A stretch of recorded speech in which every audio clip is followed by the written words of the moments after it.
Sri Satya Sai Baba's College for Women, an excellent college in Anantapur, India, but not for everyone. Anantapur College being the best college around, my mother sent me there for my education at Sai Baba College. Once I went there, I didn't want to continue there because I felt like it was like a missionary school. I mean, think about a girl coming from a small town looking forward to move away to a big town and experience life as a teenager. And then my mom sends me to this school where it's very strict. It's more about spiritual growth and character development, and who is interested in those things at that age? But over the years, it was Sai Baba who changed Radha Reddy's life. Somebody in Nashville, where I live, had invited us to their house for dinner, and they had bhajans. And they played a song that Swamis sang, tape recorded song, and I was sitting in the last row and I was just sobbing. I don't know what it was about. This is certainly not the type of Sai Baba story you hear about very often. The amazing transformation of Radha Reddy.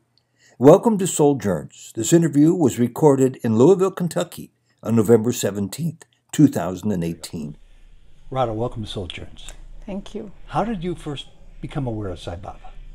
You know, I'm born about 2.5 hours away from Puttaparthi. I was raised, and Anantapur College being the best college around, my mother sent me there for my education at Sai Baba College because I come from a small town where there was no good colleges for girls. Once I went there, I didn't want to continue there because I felt like it was like a missionary school. It was really. I felt like, I mean, think about a girl coming from a small town looking forward to move away to a big town and experience life as a teenager. And then my mom sends me to this school where it's very strict. The rules are very strict to follow. It's more about spiritual growth and character development, and who is interested in those things at that age? And when I graduated from a PUC, which is my 12th grade, I didn't want to go back to finish my degree there, but my mom didn't give me much option. She said, if you want education, you're going back there. Yeah. Not because she is a Sai devotee, but because she knew that it is the best school anybody can send their child into. Oh, sure. And when did you graduate? I graduated in 1981. 1981. You don't look old enough to have graduated in 1981. Thank you. And did you finally have your view change of the conservative, quiet atmosphere? Yes, I have always been a very sensitive kid, attracted to truth more than stories. Anytime Swami came to our campus, in those days we had more opportunities because Swami used to come often and we were taken to Parthi all the time. I never missed an opportunity because I was one of those smart kids who didn't want to look back and regret that I missed on the opportunities that were given to me, and that's the only thing that kept me going initially to Puttaparthi and to camps that Swami organized. And later on, probably, I never considered myself a devotee as long as I was in the college. Not because Swami had anything to do with it, it's just the culture, like you cover your pallu, you put vibhuti on, and there was certain kind of subtle prejudice probably between Sai devotees and non-Sai devotees. And there was too much integrity in me to say, unless and until I was 100% convinced inside that I'm a devotee, to act like one. Also your way of rebelling against your mother. Mother, yeah. So I never admitted. But when right after college, I got married, came to America, and then after my firstborn, I was flying back to India with a 2-year-old child. And as I step onto the plane, I said, Sai Ram, means make sure the flight is safe and me and my child arrive in India safely.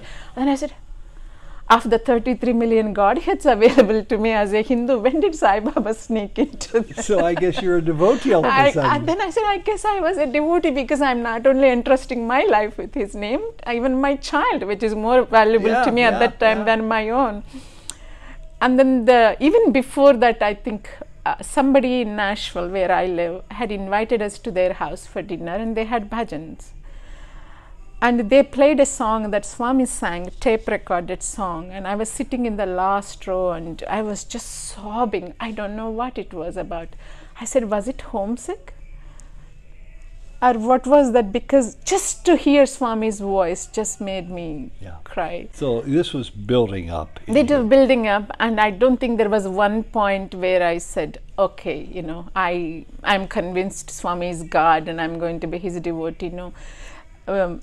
Turning into a devotee happened without my knowledge. So I'm glad you put it that way. So we know how coming closer to Baba changed your view about Baba. Mm-hmm. Is there a way you could describe how Baba has changed you, has transformed you? I think I have become a serious and sincere seeker of truth, and there are more than one thing that Swami has changed about the way I go about life, but the most important one personally would be that I'm such a sincere seeker.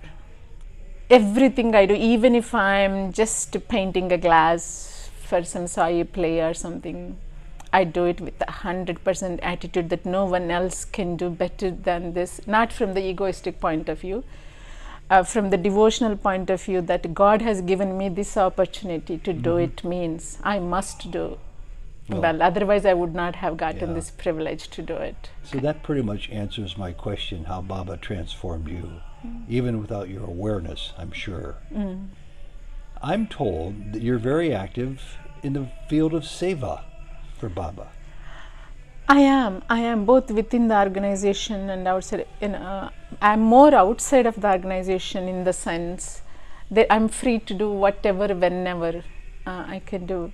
I wouldn't even call it Seva, because as you mature, you understand that everything you do at the end of the day, it is to satisfy the heart within you. It is for your own conscience.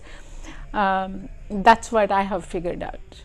Well, where did that come from, that insight, that wonderful wisdom? I been representing Hinduism for last 30 years in Nashville, the Bible Belt of the nation. Yeah, you must be the only person in that group. And yes, and when I sit with different groups of people, from different faiths, I am not aware that we are different.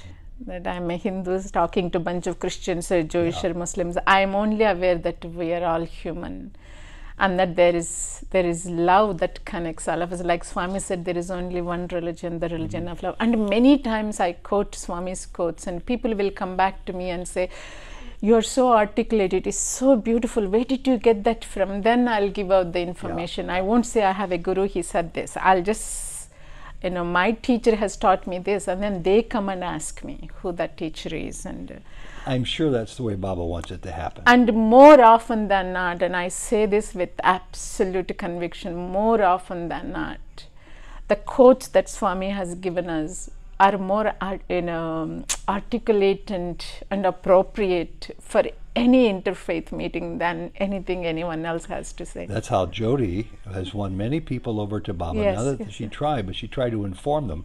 And she showed his pictures, play music from pure love, and simply recite his quotes.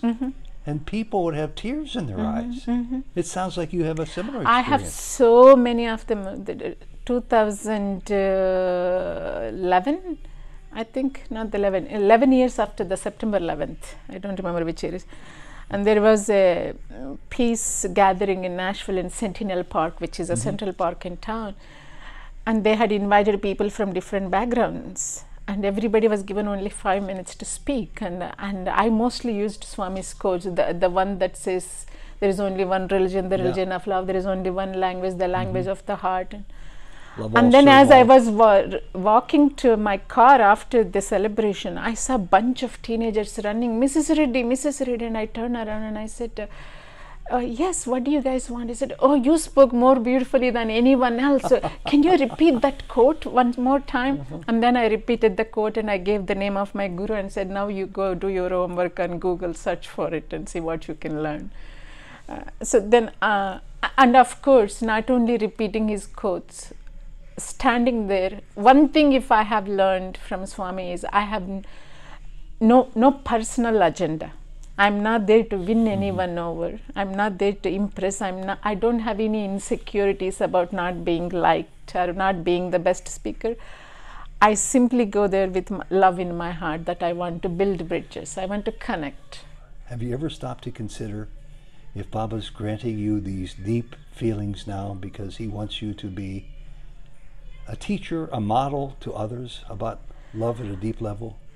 I don't know if now you're making me emotional. I don't know if Swami wants me to be a teacher and all that, but certainly he has put me in this place, maybe because, and some people have come and expressed it in Nashville who are twice as more educated than I am and more qualified, and they said, even though there are so many people to do this in the Bible Belt to talk about the universality of the Godhead, you are given the choice. Why do you think you are given? And I said, I don't know. And they said, because you have the heart. Because you have the heart to do it. Isn't that nice to hear from an outsider? Oh yeah, oh yeah. In the beginning, I used to hold on to these compliments, and maybe because it gave me more confidence and also more encouragement to do what I wanted to do. But one thing I have noticed, and I shared with my husband recently, is I've been doing tours at the temple and being a member on the panels with interfaith panels for 30 years. And you can wake me up in the middle of the night and I can talk about, for example, non-duality for an hour. But what I have realized is I never lost enthusiasm. With the same exuberance and enthusiasm I did the very first year, and I do it even today. Well, I spoke of that word. It's one word. It's called passion, and you have it. Yeah, and I'm grateful to Swami. And Swami has given me so many signals. But the only time he has given me signals is when I have dedicated myself to do something relentlessly and with passion. And one thing that always came to my mind when Swami revealed to me, Swami said, love me, you will know me. And that loving is not just as an emotion to Swami and saying I love Swami, but to me devotion is where you are devoid of yourself.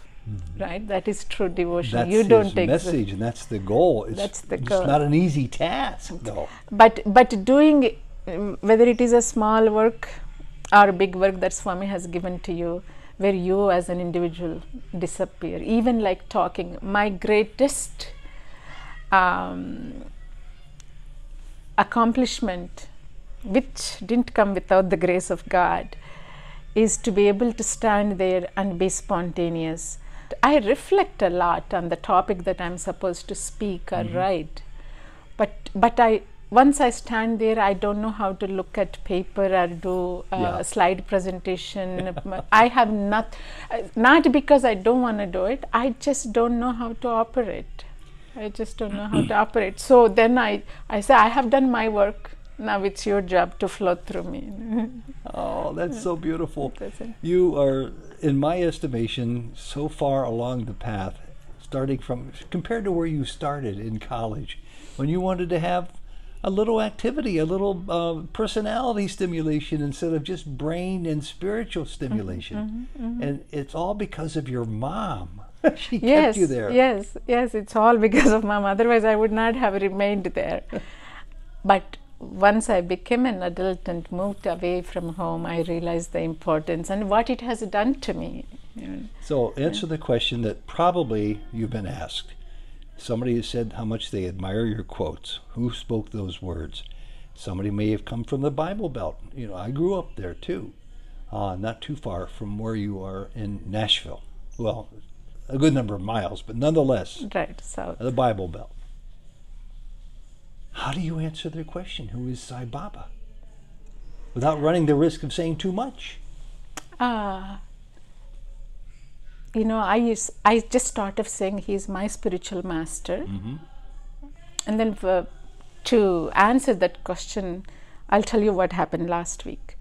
I was speaking to students of Belmont University. It was just a question and answer whole one period.